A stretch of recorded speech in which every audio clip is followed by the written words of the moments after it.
In September 2025, a national capital of 6 million people started running out of fuel because one armed group decided to close the roads. They didn't attack the city because they didn't need to. They just burned fuel trucks, hundreds of them, on the highways leading in.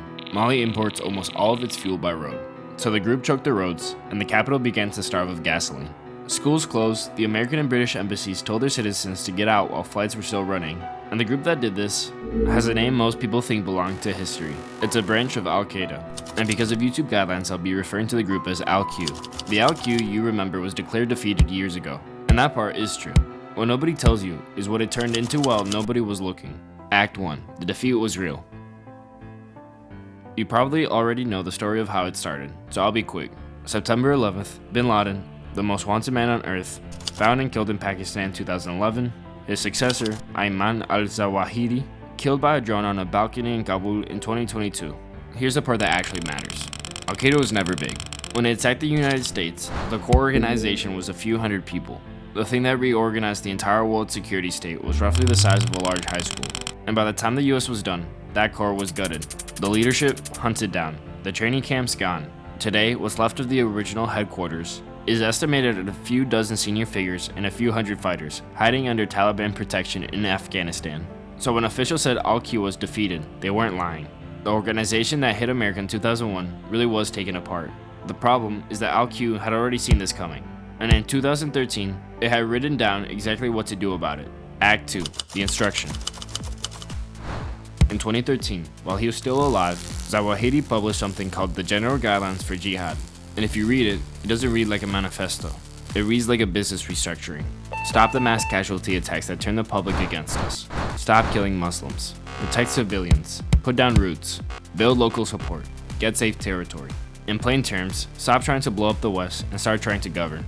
Trade the spectacle for endurance. And that instruction is the whole reason Al-Q is still here, because it means the organization stopped depending on the core at all. Here's how it works. An affiliate doesn't take orders. It swears on an oath of allegiance, a bay'ah, to the leader of Al-Q. And then it runs its own war, recruits its own fighters, raises its own money, and picks its own targets. Now, this is where skeptics have a real point.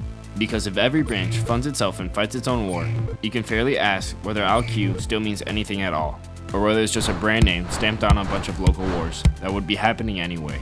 The war in the Sahel is about land, water, and which ethnic group the government abandoned. The war in Somalia is inseparable from Somali clan politics. Those conflicts don't need a man in Afghanistan in a cave to exist. So, is this one organization or just a logo? I'm going to answer that question with money, because the money is where the branches stop looking like separate wars and start looking like one enterprise. Act 3. The money. Al-Q's branch in Somalia is called Al-Shabaab, and it does not survive on donations from sympathizers. It survives on taxes. It taxes good at checkpoints, it taxes businesses, it taxes the port, it collects a religious tax, a zakat, assessed at 2.5% against a registry of who owns what. It runs an intelligence wing whose job is partly to keep the registry accurate. Sit with that for a moment. This is not a gang shaking people down at random. It maintains an asset register and assesses a percentage, which sounds less like extortion and more like a revenue service. What Al-Shabaab collects is on the order of a third to half of what the actual Somali government collects in domestic taxes. It does not out-earn the state, but it operates in the same league as the state it's fighting. And it does it inside government-held Mogadishu, where officials will privately tell you businesses pay Al-Shabaab before they pay the tax office, because Al-Shabaab collectors are more reliable and its punishments are far worse. The branch in the Sahel is called Janum, and Janum did something more advanced than taxing. It's been taking over the trade itself. Start with what it does tax. Gold from artisanal mines, cattle, and a religious tax on farmers. The gold alone is roughly around 700 kilograms a year, which then gets moved out through the UAE, Turkey, and Switzerland. But then it went further. In the flooded interior of Mali, along the Niger River, Janum didn't just tax the traders moving good by boat. In the areas it blockaded, it made people depend on Janum itself for the goods to arrive at all. It inserted itself as the thing between a town and its food. And historically, this is all backwards from how it used to work. The old Al-Q core sent money out to its affiliates. Seed capital, like a startup funding its branches. Now it runs the other way. The branches send money up. Al-Shabaab's tax revenue helps fund what's left of Al-Qaeda's central leadership. And that is the answer to the skeptic. Money moving between these groups, up to the core, and sometimes sideways between the branches, is not a shared logo. A logo doesn't wire funds. This is an organization. And it's not limited to just those two groups. Kidnapping for ransom. A single report released in October 2025 was worth more than over $50 million, roughly half of one branch's entire annual war economy in one full payment. Wildlife and timber trafficked out of national parks that double as safe havens for these groups. Fuel smuggling across borders where a subsidy on one side and a shortage on the other turn a tanker into a fortune. None of this needs a wealthy sponsor. It's an economy. An armed group with its own economy doesn't need anyone's permission to keep existing. Act 4. The map and the partners. So, where did it all go? Well, out of the mountains of Afghanistan and Pakistan, and into the places where states are weakest. The Sahel is where this is happening right now. Watch the country of Benin. In 2021, it recorded 22 attacks. In 2024, that number rose to 176. This is spilling out of the Sahel and down toward the coast of West Africa, toward Togo, Cote d'Ivoire, and Ghana. One attack on a Beninese army post killed more than 50 soldiers. So who does Al-Qaeda deal with? Well, the Taliban still shelter them.